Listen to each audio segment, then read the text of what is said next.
Welcome everyone to, I love this topic. I love Sean giving me the title of sneakers, rubber times leather equals luxury. And so I thought it was a great topic, and I was so thrilled to have Sean back. This is something scary that I don't know if Sean knows this, but he might. We actually met in 2016.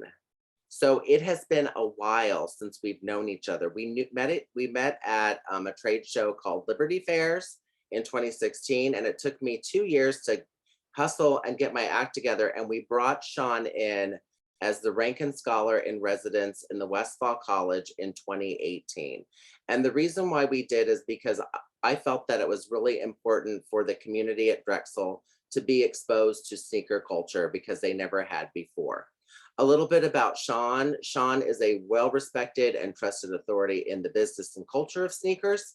As a lover of sneakers for over 37 years, and I'm going to tell you this, he doesn't say this in his bio, but a shopper of sneakers as well.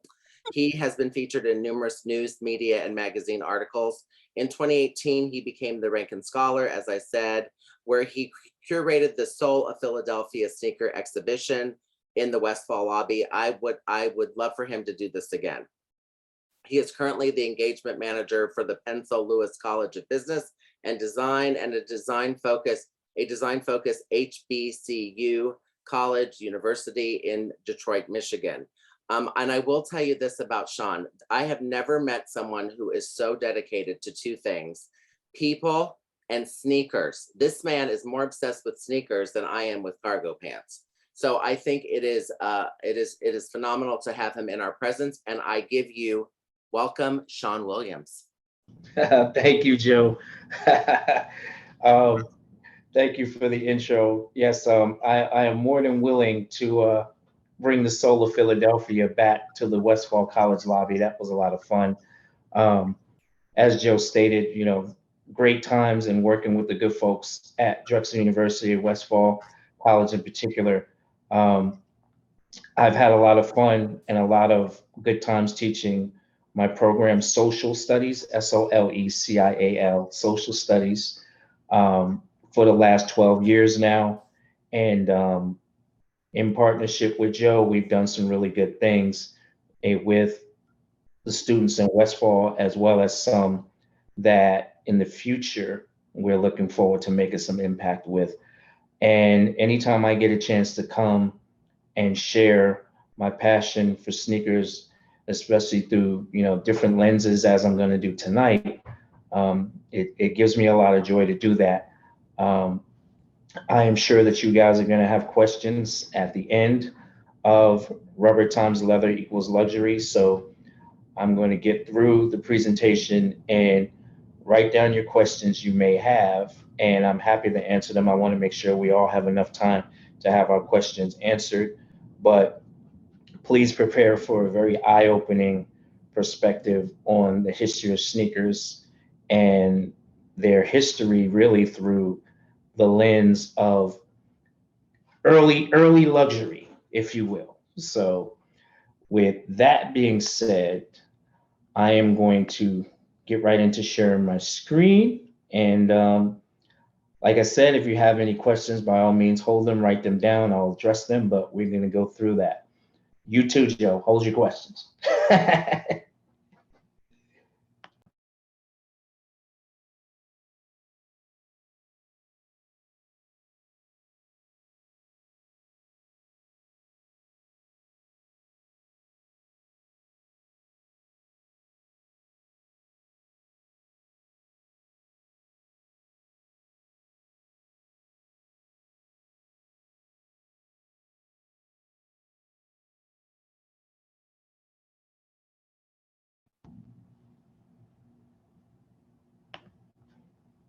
You guys hear me now? Okay, I can't for some reason hear. Yes. Good for a second. All right, so this is what we got to do. All right, everybody hears me now, right? Yep. Good. All right, so now let's do this. You're muted. You got muted again, and I don't know why. There we go. You're unmuted. All right, there we go. There's that button. All right, so rubber times leather equals luxury. So sneakers usually don't get considered as luxury items when you think of them in modern times and you think of how brands in high fashion have now taken their affinity for the popularity of sneakers and created their own lines of sneakers, either for runways or even just for an extension of a product offering. But the truth be told is sneakers actually started as a luxury item in the mid to late 1800s.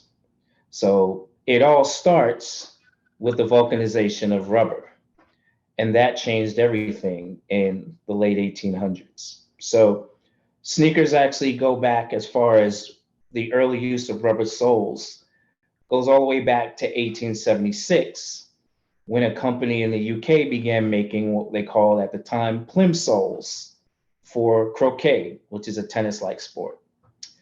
And in 1892, there were companies in the US making rubber-soled shoes with canvas uppers. For the ladies among us, you might know those as those white kid skippies. So if you're familiar with those and what those look like, they are still true to the DNA of what the first early sneakers looked like. And they grew in popularity among athletes and holiday makers, as they call them, which is people who had enough time for leisure to wear such items. But one of the most prominent companies that would create sneakers would be the Goodyear Rubber Company. We know them really now as a tire company. So the beginnings of sneakers as a luxury item is because many who were wearing rubber sole shoes at the time were affluent and of means to afford rubber soled shoes. So sneakers began as a luxury item. So something happens in 1880 that will take hold a few years later. Um, a gentleman by the name of John Ernst Metzelger would invent the shoe lasting machine. And the shoe lasting machine is something that is still in use today, that was invented by John Ernst Metzelger in Lynn, Massachusetts. So Lynn, Massachusetts is actually the birthplace of modern day shoemaking based on John Ernst Metzelger's shoe lasting machine invention in 1880, and he received his official patent for it in 1883. Here we have a patent diagram of what his shoe lasting machine looked like. All right, so I'll stop there for a sec. Everybody hear me okay? Good, okay, cool.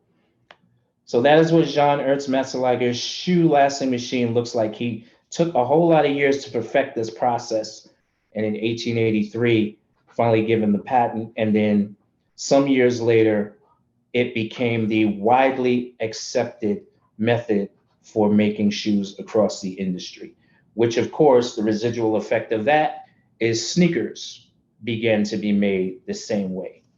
Now, what this would do is it would ultimately make sneakers more accessible to everyone, democratizing the access and making them less of the luxury item that they began as some 20 to 30 years earlier. Hey, Sean, can you Yep. hit the slideshow so your slides are bigger? Yep. All right. Fantastic. Thank you. You got it. All right. So now we're going to fast forward a whole host of years because, as I mentioned, with the democratization of sneakers, everybody having access to them and them becoming the common footwear for sport and even some leisurely activities, the allure of a sneaker being a luxury item went away and went away for a very long time. And then in the early 70s, here comes hip hop. So Sneakers become comfortable with general acceptance, and here it comes. The dominant force now known as hip hop. But in the early 70s, when the youth movement by Blacks and Latinos was being created, sneakers were marginalized. There were a lot of places you simply could not go wearing sneakers. You couldn't get married in them. You couldn't go to work. You couldn't go to certain clubs and restaurants. And a lot of people who wore sneakers all the time were judged as folks with low ambition or of the criminal element. So sneakers kind of represented anti-establishment, making them the perfect choice for the youth creative subculture that it became, that it was. And that gave sneakers their own rules and interpretation for what style and luxury would be. And as hip hop's status nationally and then globally grew, definition was redefined among people who weren't financially well off and privileged and weren't into the high end fashion brands. So here's another twist on that narrative, which began with Run DMC. Run DMC in 1986 was given a deal. I'll go back one slide just to see the illustration there. Run DMC was given their deal with Adidas in 1986 after impressing the Adidas executives at what was called the Raising Hell Tour at Madison Square Garden, where they asked thousands of people in attendance to take off their Adidas and put them in the air. And that sort of impressed the Adidas executives to the point where they offered Run DMC the first non-athletic endorsement deal with a sportswear brand ever, anywhere. Run DMC is first. So there's no Kanye, there's no anybody else without what happens in 1986 with Run DMC. And thus putting the urban expression of style, flash, and luxury on full display. And Run DMC took note. And Adidas took note. So you fast forward to 2004, and in the same spirit and vein, the women get their chance when rapper, singer, songwriter Missy Elliott would sign her historic endorsement deal with Adidas. And she would become the first non-athletic woman to sign this kind of deal with a major sportswear brand when she released her Respect Me line. Hip hop status grows and it gets redefined. And that, of course, went for women as well. And Missy's Respect Me line, her deal was for worth far more than what Run DMC received in 86. And proceeds from her line were given to domestic violence charities, thus putting social causes on radar in terms of being able to sell product and put money towards causes that affect women and people in general. Her line was very historic and monumental. But again, now women have their turn in being able to play in the sneaker industry and take advantage of that redefined narrative of luxury. The hip hop lens changed that, and Run DMC and Missy Elliott sort of embodied that. So we fast forward a bit, we rewind yet fast forward at the same time. And now the high fashion brands want in. They want to pay attention. They're paying attention to what's happening in sneaker culture. They're paying attention to the popularity of sneakers overall. And somewhere between the year of 1997 and the year 2000, something would happen that would open the door for luxury fashion brands and sneaker companies to begin to work together. And it was the Reebok Chanel Instapump Fury model, which is noted as one of the first ever collaborations between a high fashion brand and a sneaker company. Reebok actually re-released this sneaker in 2020, but it was known as the first time any high-end fashion brand worked with a sportswear company. There were only, I've been told, and it's been reported, only 15 to 20 pairs made, and they were worn by models at a Chanel fashion show in the spring of 2021. So this is an image of what those shoes look like. They are available in some capacity online and on certain sites, and the pairs that are available are going for upwards of $20,000 or more. So as luxury gets redefined, sneakers begin to get treated differently, and they become the more popular go-to footwear around the world, not just in America. And people begin to include their sneakers into what they show off as a new version of what luxury is. And that included a seedier element of society, the drug dealer. The drug dealer in America was always very stylish, flamboyant, and quite honestly, influential on fashion trends. And here's an example of an article from an Australian publication where a bar in Australia actually banned patrons from wearing Air Max sneakers to their establishment. And it is because in Australia, the Nike Air Max 1 became known as the flamboyant drug dealer sneaker. So again, this is an example of luxury being redefined and put on display in a way where people were obviously paying attention. And it was definitely this bar who paid attention to the trend, and they reacted accordingly. Now, this next one is one that is another example of the redefined luxury of sneakers that has blown my mind when I found out about it during the pandemic. I may have shared this with Joe, but if not, here's the surprise, Joe. Um, the New York Times published an article in 2021 about the Taliban and their choice of sneakers that they wear, which terrified the villagers in Afghanistan. And they had to watch for who was wearing these sneakers in order to see who indeed was actually with the Taliban. So the shoes here are called cheetahs. They're made by a company called Service. And I actually tried to order a pair of these, and I sort of felt weird about it considering the way the seller was going about trying to get paid for them. I felt like I was going to be committing a crime when I actually went to buy these.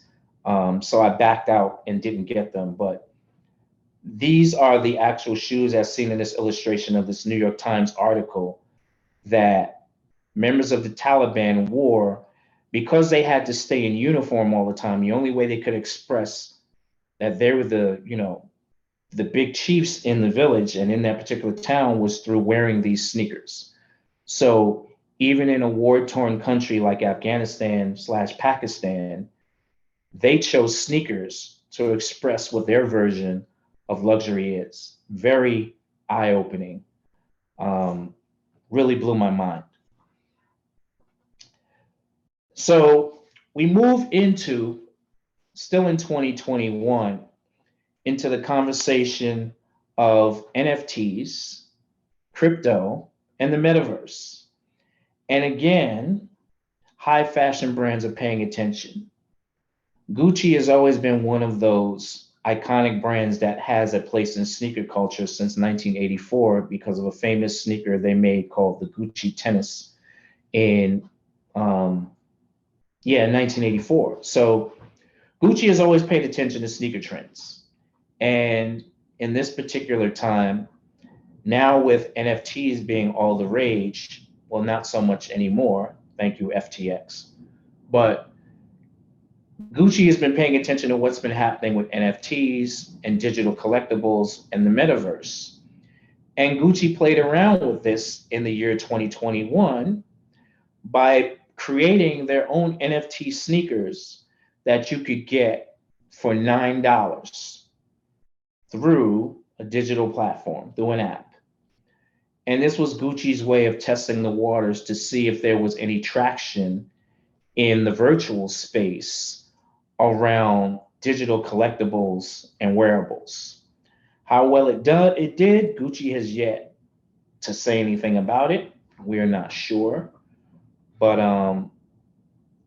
this was the first high-end fashion brands play in the digital space with NFTs in the metaverse, and it sort of had a reverse effect in that when Gucci did it, it made other sneaker companies that are traditional sneaker companies pay attention and quicken their pace to get in to NFTs in the metaverse. But these Gucci sneakers, as illustrated here, were $9. Not a luxury price tag, but a very interesting play. So again, later in 2021, sneaker brands, as I said, began to use the metaverse and Web3 to again try to redefine luxury. In the digital space, with things like Bored Ape Yacht Club and many of the other collectible high dollar NFTs that came out that year, the luxury status digitally was defined by these collectibles, and in this case, sneakers. And a company named Artifact, spelled RTFKT, but pronounced Artifact, had been around for a couple of years playing in the space, doing digital sneaker collectibles. But the athletic juggernaut known as Nike had been paying attention. And actually, years prior to that, in 2018, Nike actually took and trademarked the term crypto kicks. So Nike actually trademarked and owns that term. But something would happen in late 2021, which would be the purchase of Artifact by Nike. So they saw how Artifact does their business. They got a full understanding from a distance of how they could use NFTs to link to physical product, thus elevating the status again of the sneaker in this digital space. So in 2022, Nike would begin to offer NFT sneakers, which would be loosely linked to your ability to purchase real sneakers. Now, this is the current state of where that is right now. And the verdict is still out on how successful this will become. But it has become a more popular narrative behind the bridge between physical and digital. So being able to create a product that can exist in both worlds has now elevated the status once again and made the collectible nature of them more lucrative, depending on who you ask and who has faith in what the future of NFTs and cryptocurrency and the metaverse is, which there are a lot of people out there who do still believe in that. And it's only a matter of time before it becomes a more sustainable and common practice. And for me, I'll use the example of all of us. Many of us were very skeptical of being able to have all of this access to our information and data, yet if we all lose our phones, we panic. And the phones are where everything is that we were afraid of 10 or 15 years ago resides. So it's only a matter of time before there's a full adaptation of what the NFTs and the metaverse mean for us. Those of us who have kids, our children are playing in the space now with games like Roblox and any other games that are similar, Fortnite, and you name it.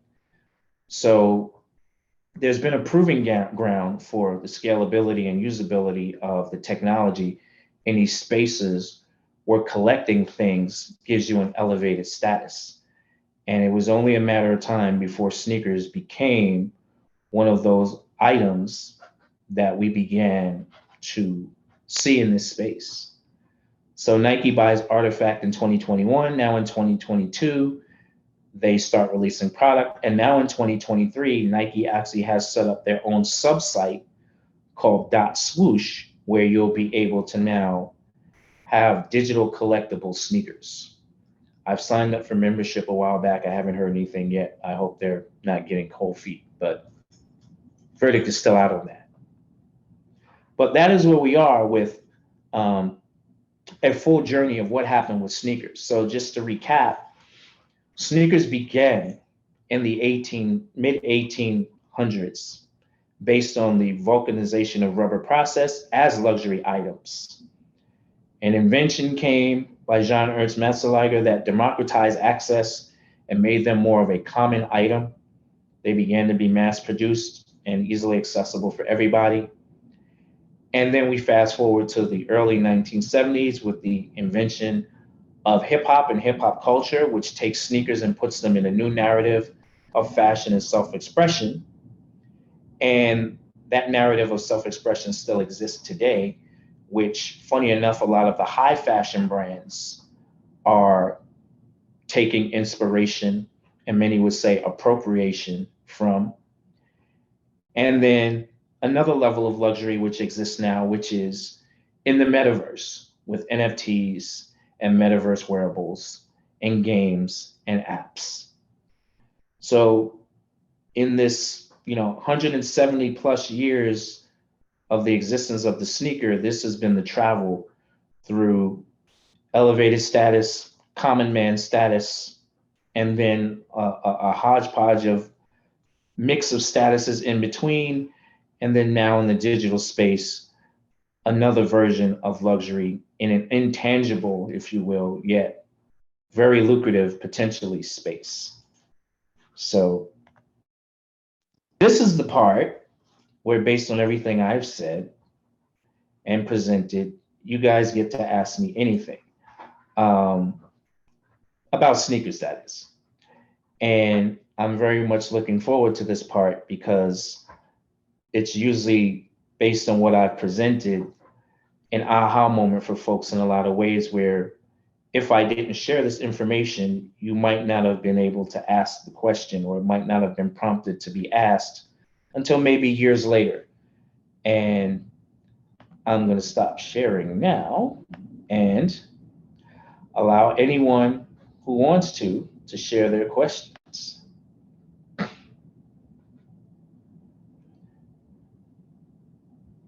Don't be shy. Don't be shy.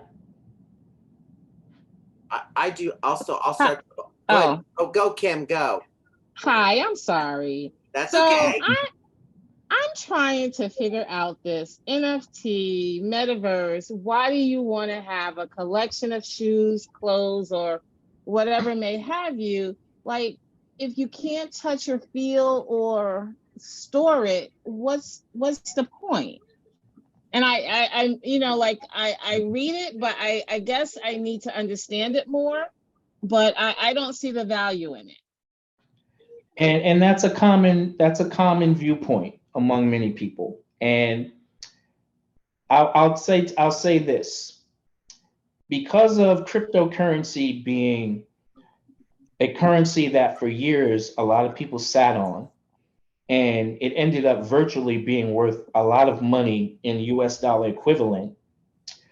What happened is art became the influence for collecting at high value.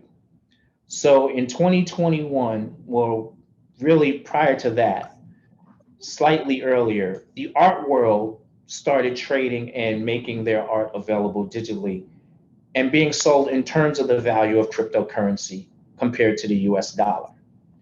So in the real world, art is art, and some of it is worth a lot of money. But in this crypto world, where a lot of people were sitting on the equivalent of millions of dollars, they were able to pay these exorbitant amount of prices because they were basically sitting on all of this with no economy or no mechanism to spend it. And it created a lot of hype behind things that in the real world really wouldn't sell. So now you have a whole world of people who are into this and collecting these things digitally using cryptocurrency, which, like I said, is at a US dollar equivalent, a whole lot of money. This leads to the hype. This leads to the FOMO, and it leads to a bunch of people creating an elevated status for something that years prior nobody really cared about, that being cryptocurrency. So the dollar value worth the US dollar and euro and all the other currency, real fiat currency dollar values became the issue of I got to have this. I need to invest in this. This is making people a lot of money. And the only way you really get to show that is through having said piece of digital collectible. So that's where the hype came in behind it. I hope that explains it a bit. Sean, you have another. It did. Thank you. Sorry, Kim, I didn't mean to interrupt you. Sean, you have another question, and it is Yeah. from Ellen, and she says, can you talk about how in past decades, the social issues around the manufacturing of sneakers has impacted the industry in general, and how people might feel about supporting or a brand? Just curious if it tarnishes the brands. Very good question that I often get asked. And here's the issue. When manufacturing of footwear went to a country that dictates its own labor policies, and you've already decided to do business in that country because it lowers your cost of doing business but raises your profits on every item, you're at a catch-22. You are a brand who now has no control over how your product is being made, who it's being made by, yet you know it has to be made. And if you put that manufacturing in the United States, it's going to lead to a higher amount of cost associated all the way around. Shipping costs, manufacturing costs, marketing, everything would be probably much more. And brands who have shareholders have to answer for that justification. So it became a horrible cycle of, I need to make sure that I can produce these goods at the lowest possible cost to bring me a cost that equals a good profit that my shareholders will be happy about. And when the sneaker business became that, where it was all about making sure that shareholder dividends mattered, that is when things got into this awkward cycle of, okay, well, if this country is not doing it right, we'll move the manufacturing to this country. Oh, this country is not doing it right, so we'll just move it to there. But there's only but so many places overseas you can move shoe manufacturing.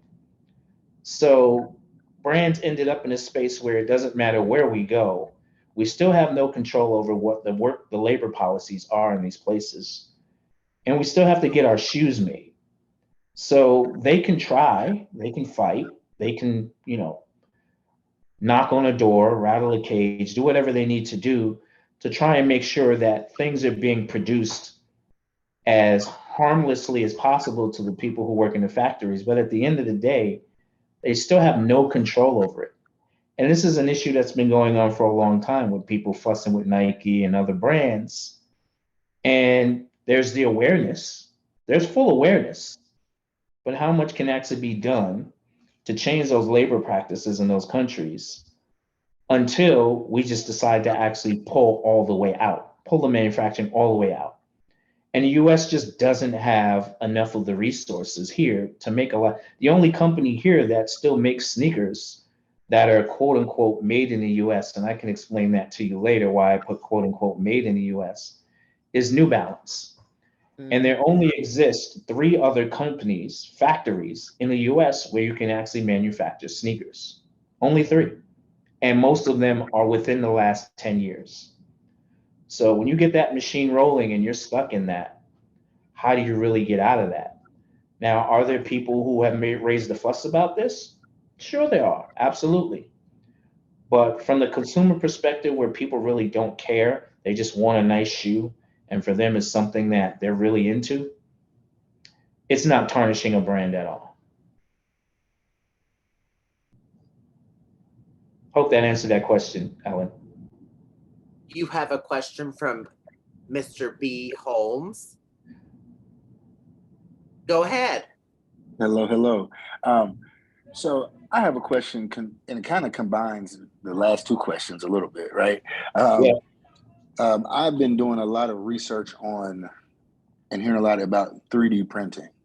And how that can really be revolutionary in the sense of how we manufacture and build goods, and with the recent advancements, I've been on this 3D printing wave for a minute, so I know how it started and then kind of where it is now.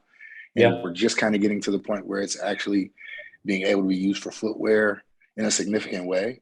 I just want to get some thoughts on that. Do you think that is going to play a significant role in kind of the future, and even bringing maybe some of that NFT stuff to life if possible? So the two brands that have for the last 3 years, I want to say really close to 4, that have been experimenting a lot with 3D printing on their footwear are Under Armour and Adidas. Adidas has a full line called 4D that they've been putting out for a few years. It has not been widely accepted in terms of common use because of the price point. An Adidas 4D shoe can cost you upwards of $400. Under Armour has put out shoes with 3D printed midsoles and stuff where the price premium to be asked for an Under Armour shoe is just ridiculous.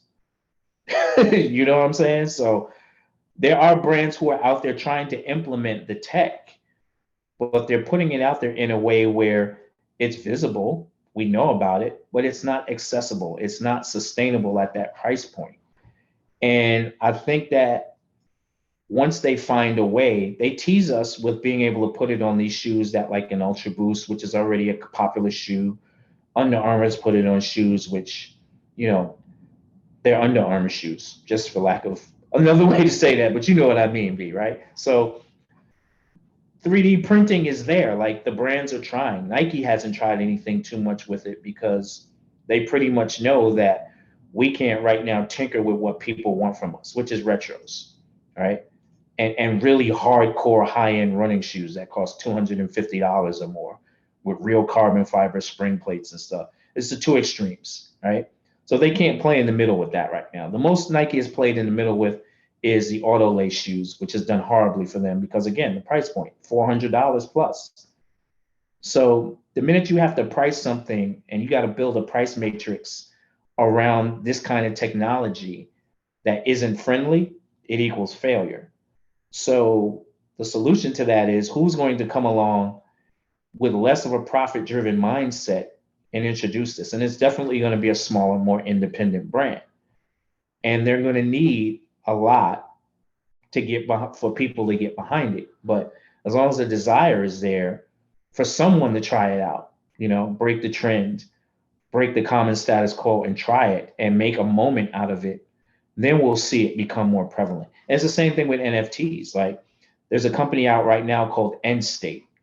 End State is making, and they just represented Devontae Smith of the Philadelphia Eagles. He has his own sneaker with them. They did that where they did a bridge between the digital and physical world.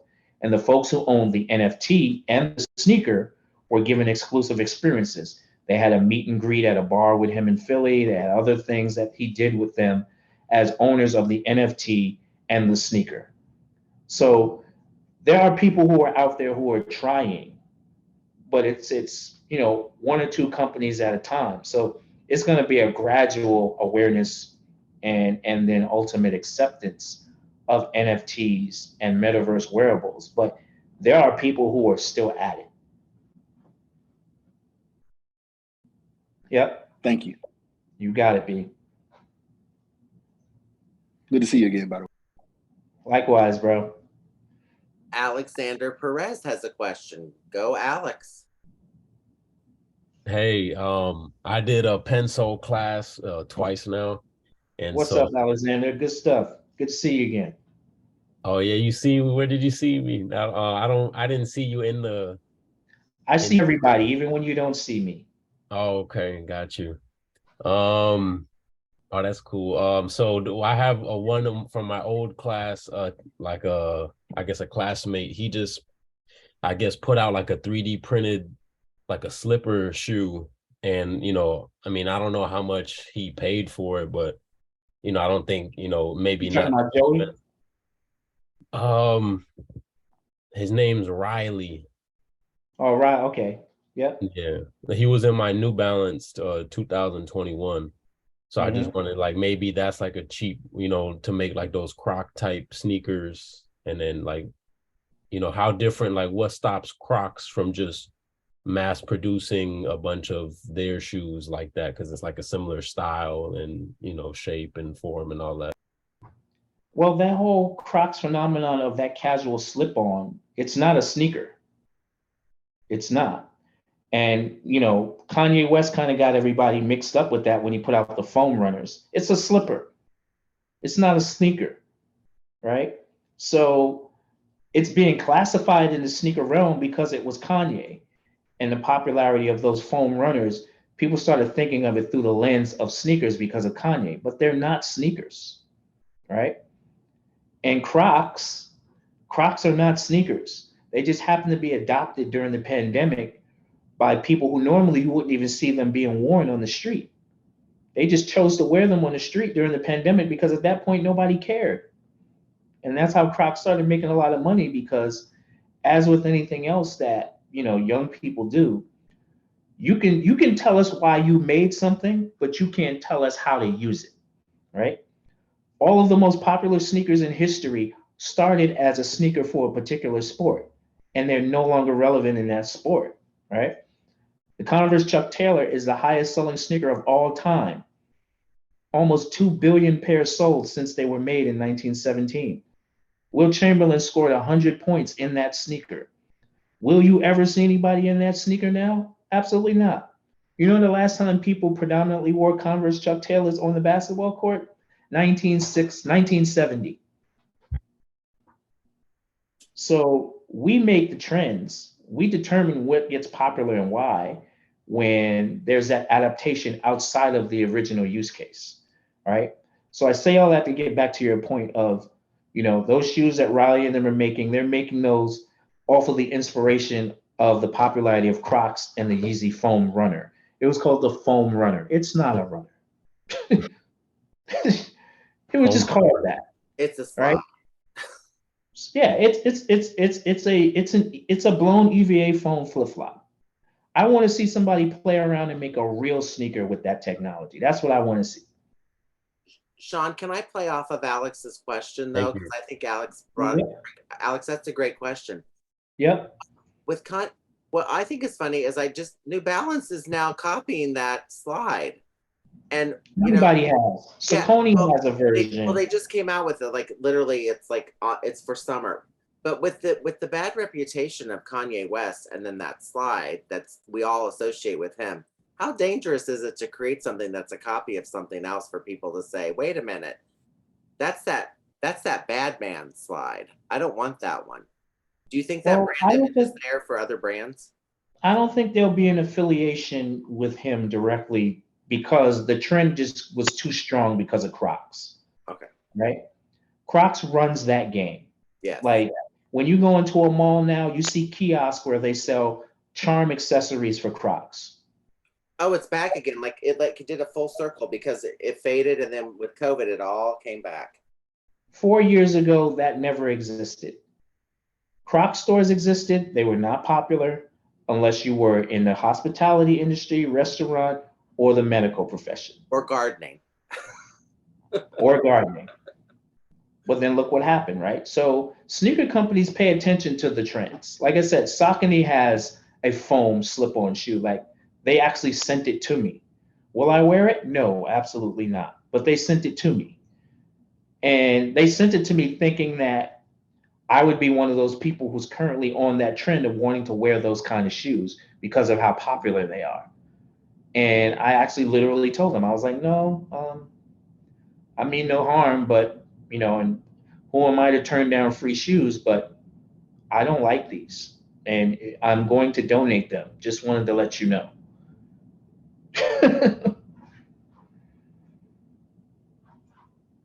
Wendy has a question. Go. Hello. Okay, so my question is, like, as far as like you were talking about, like, you know, like the pretty much like the big two with like Nike and Adidas, and like another company coming out to kind of compete. Do you think that that company would probably need to start, like you said, like with like an individual sport? So let's say like now pickleball is like this big thing, that's no longer tennis. So like if someone who wanted to get into the sneaker game, like pickleball or like, just something, that ping pong, whatever, like, you know what I mean? Like, do you think they would have to start that small to kind of get a foot in? Because, like a lot of companies, like, for example, like Serena Williams had an endorsement with Puma and she played tennis. Like they don't even do like tennis sneakers anymore. Like I don't even see any tennis players that have an endorsement with like Puma for like sneakers or clothing or anything like that.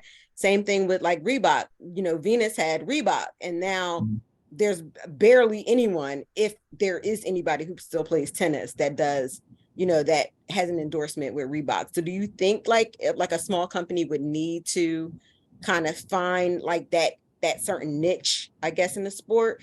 Because, as far as like the casual walking around sneaker, Nike has it, the collected and have a bunch of shoes in your closet that you don't wear, Nike has it, you know what I mean? Like, so do you feel like that would probably be like the trajectory that a company would need to take? Well, here's my answer to that, just for anybody who's listening now or later who is considering starting a sneaker brand. If you're going to start a sneaker brand and you already have Nike and Adidas in your sights, you're going to fail. Straight up and down, you're going to fail. Even if it's a Reebok, you're going to fail. If it's Puma, you're going to fail. Because to aim that high, you're aiming at brands that combined have over 200 plus years of history in the sneaker business. And that means you're competing for grandfathered space, not just on the shelves, but in the hearts and the minds and the wallets of consumers. So to take it to your point, if there's a sport or even some type of activity, dance, some type of recreational activity, sports, something where you can make a product that solves a problem or enters that space in a welcoming way and consumers will embrace it, then yeah, you should go for that.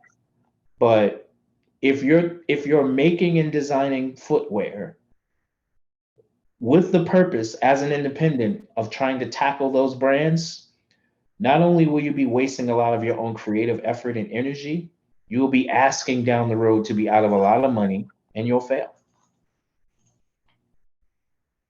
Okay.